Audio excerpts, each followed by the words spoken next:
आज जब भी भारत में देशभक्ति की बात होती है, जब भी शहीदों का जिक्र आता है, जब भी किसी मंच पर राष्ट्र के लिए बलिदान की स्मृति को नमन किया जाता है, तब एक गीत अपने आप लोगों की आंखों के सामने आ जाता है, कानों में गूंजने लगता है और दिल को भीतर तक हिला देता है। वो गीत है ऐ मेरे वतन के लोगों।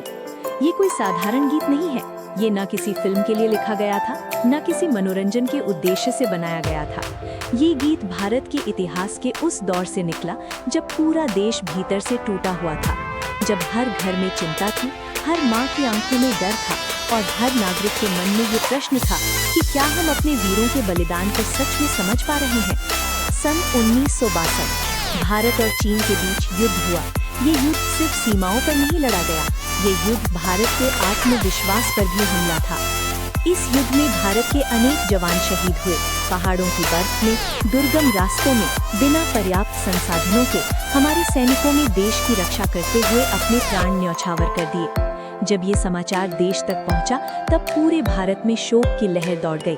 अखबारों की सुर्खियां, रेडियो की खबरें और लोगों की आपसी बातचीत, सब जगह बस एक ही चर्चा थी, हमारे जवान शहीद हो गए।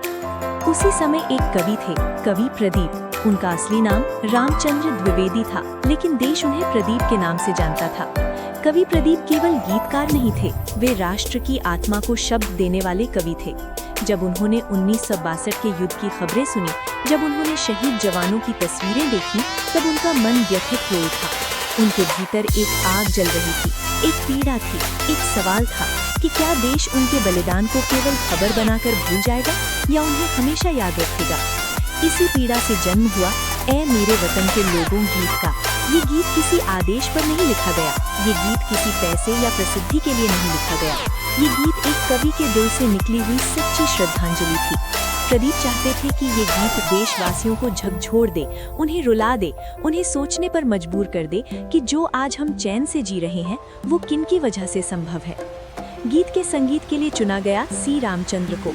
सी रामचंद्र उस समय भारत के बड़े संगीतकारों में गिने जाते थे, लेकिन इस गीत के लिए उन्होंने कोई चकाचौंध वाला संगीत नहीं बनाया। उन्होंने ऐसा संगीत रचा जो शब्दों के साथ मिलकर सीधे दिल तक पहुंच जाए। संगीत में गंभीरता थी, शोक था, लेकिन साथ ही गर्व भी था। ये संगीत सुनने वाले को रोने के साथ साथ सिर झुकाने पर मजबूर करता है। और फिर बात आई इसे गाने की। इस गीत को आवाज देने के लिए चुना गया लता मंगेशकर को। लता मंगेशकर की आवाज पहले से ही पूरे देश के दिलों में बसती थी, लेकिन इस गीत में उनकी आवाज केवल गायन नहीं थी, ये प्रार्थना थी, ये श्रद्धांजलि थी, ये माँ की पुकार थी। लता जी ने जब इस गीत को गाया तो उन्होंने इसे कलाकार की तरह नहीं, बल्कि एक भारतीय नागरिक की तरह गाया। ये गीत पहली बार 26 जनवरी 1963 के आसपास नई दिल्ली के नेशनल स्टेडियम में गाया गया। ये गणतंत्र दिवस से जुड़ा एक विशेष कार्यक्रम था। मंच पर देश के राष्ट्रपति, प्रधानमंत्री जवाहरलाल नेहरू और कई बड़े नेता उपस्थित थे। स्टेडियम में हजारों लोग बैठे थे। वातावरण गंभीर था। जब लता मंगेशकर मंच पर आईं और गीत शुरू हुआ, तब किसी को अंदाजा नहीं था कि अगले कुछ मिनटों में पूरा देश भावनाओं के सागर में डूबने वाला है। जैसे जैसे गीत आगे बढ़ा, वैसे वैसे लोगों की आंखें भरने लगी। ये गीत शहीदों के बारे में था, लेकिन उसमें किसी एक युद्ध का नाम नहीं था, किसी एक दुश्मन का जिक्र नहीं था। ये गीत हर उस सैनिक के लिए था जिसने देश के लिए जान दी। गीत की पंक्तियां माँ को याद दिलाती हैं, बहन की पीड़ा को दिखाती हैं और देशवासियों से सवाल पूछती हैं। गीत का एक प्रमुख अंतरा है, ऐ मेरे वतन के लोगों, जरा आंख में भर लो पानी, जो शहीद हुए हैं उनकी जरा याद करो कुर्बानी। ये केवल पंक्तियां नहीं है, ये देश को आईने के सामने खड़ा कर देने वाली बात है।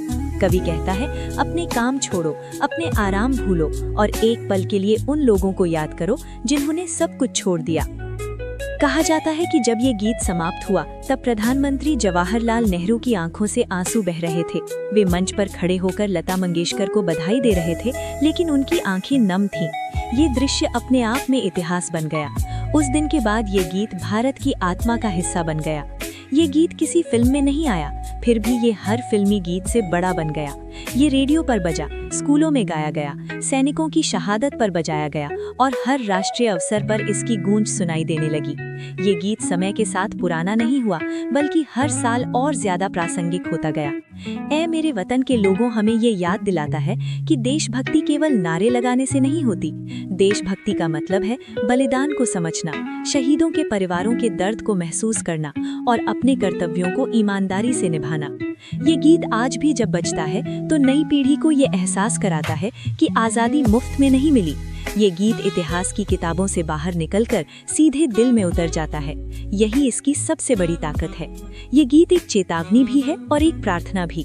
चेतावनी इस बात की कि अगर हम शहीदों को भूल गए तो हम अपने देश को कमजोर करेंगे, और प्रार्थना इस बात की कि हम हमेशा अपने देश के लिए एकजुट रहें। आज भी जब सैनिक सीमा पर खड़ा होता है, जब कोई जवान शहीद होता है, तब ये गीत फिर से जीवित हो उठता है। ये गीत कभी खत्म नहीं होगा, क्योंकि जब तक भारत है, जब तक बलिदान है, तब तक ऐ मेरे वतन के लोगों की आवाज गूंजती रहेगी।